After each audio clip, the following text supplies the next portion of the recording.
Guys, nakapasok ako dito sa loob, oh.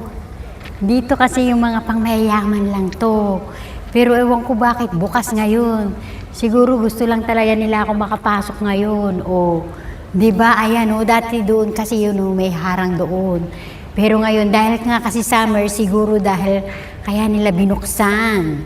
Hinaan ko lang yung boses ko kasi baka natutulog yung mga mayayaman. Sabihin ako, may nakapasok na mahirap. May nakapasok na mahirap.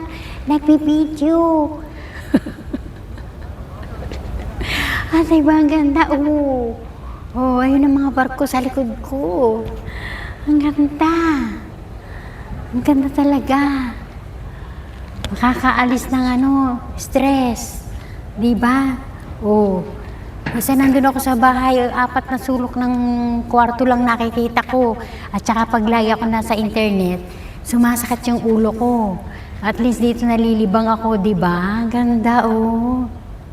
Masarap sana mag-model-model dito kung ako'y may kasama. Wala naman akong kasama. Pero at least hindi masyadong mainit. Kasi isang araw pa lang uminit dito, ang itim ko na, pero okay lang. Ay, bye-bye, bye-bye, bye-bye, bye-bye. Ang ganda.